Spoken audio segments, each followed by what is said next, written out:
আমরা তো আপনি দাতা আমরা করে দিতাম।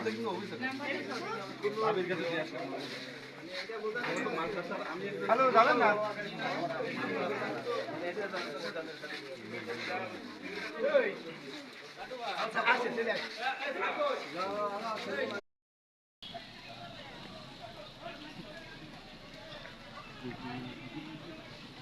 হ্যাঁ হ্যাঁ ধন্যবাদ প্রিয় দর্শক, আসসালামু আলাইকুম। আমি সাব্বির আহমেদ রিন্টু, এসকে নিউজ 24। আমরা এখন অবস্থান করছি কুষ্টিয়া জেলার 10 নং উজান গ্রাম ইউনিয়নের শ্যামপুর গ্রামের যে মাধ্যমিক বিদ্যালয়, সেই বিদ্যালয় মাঠে।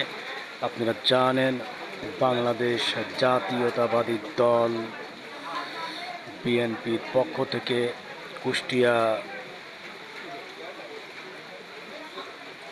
ইঞ্জিনিয়ার জাকির হোসেন সরকারের নেতৃত্বে যে বৃক্ষরোপণ কর্মসূচি চলছে, সেইটাকে কেন্দ্র করে আমরা এখানে আসছি। আপনারা দেখতে পাচ্ছেন মুষলধারে বৃষ্টি শুরু হয়ে গেছে, যার ফলে আমরা একটু ডেঙ্গায় অবস্থান করতেছি। প্রিয় দর্শক, আপনারা দেখতে পাচ্ছেন মোটামুটি আমরা সবাই বৃষ্টির জন্য একটু নিরিবিলি পরিবেশে অবস্থান করতেছি। বৃষ্টি শেষ হলেই আমরা আবার আমাদের বৃক্ষরোপণ কর্মসূচিতে আমরা আবার ফিরে যাব। সেই পর্যন্ত সবাই যে যেখান থেকে আমার ভিডিও দেখছেন সবাইকে জানাই আন্তরিক অভিনন্দন। সবাই ভালো থাকবেন, বেশি বেশি গাছ লাগাবেন। এই অবস্থায় সাব্বির আহমেদ রিন্টু, কুষ্টিয়া।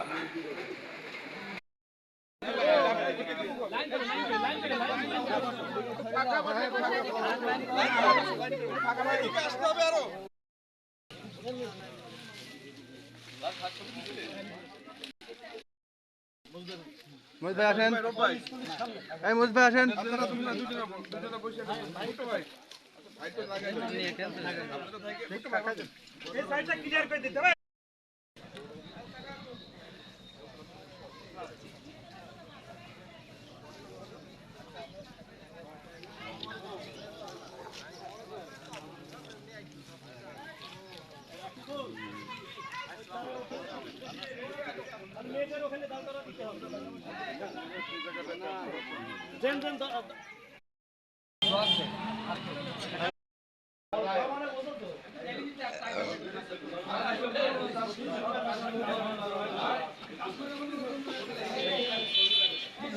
এক মিনিটই সমস্যা সমাধান। 1 মিনিটই সমস্যা সমাধান। আমার এই যে নেতার হাতে মিলতাল করায় দিলাম, বুঝেছেন? আচ্ছা আচ্ছা, দরকার নাই, 1 মিনিটই সমস্যা সমাধান।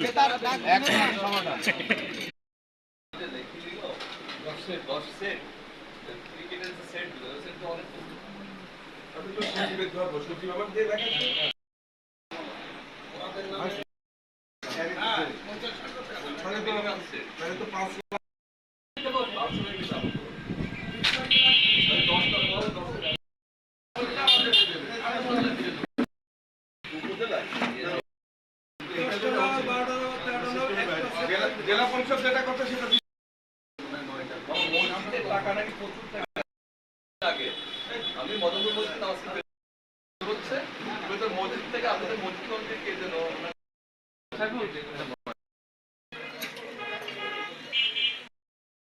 ধন্যবাদ প্রিয় দর্শক, আসসালামু আলাইকুম। আমি সাব্বির আহমেদ রিন্টু, এসকে নিউজ 24। আপনারা জানেন ইঞ্জিনিয়ার জাকির হোসেন সরকার যে বৃক্ষরোপণ বিষয়, সেটা এখন বর্তমানে কুষ্টিয়া 10 নং উজান গ্রাম ইউনিয়নের দুর্বাচারা বাজারে অবস্থান করতেছেন। সেটাই আমি বিস্তারিত আপনাদেরকে দেখানোর চেষ্টা করছি। আমার সাথে থাকুন, ধন্যবাদ।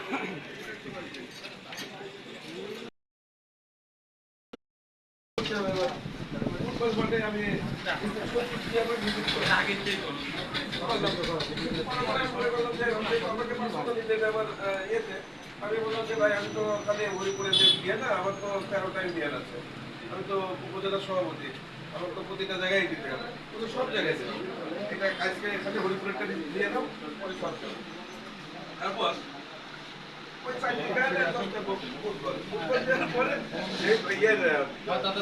ফুটবলের পুরস্কার বিতরণ আসেন।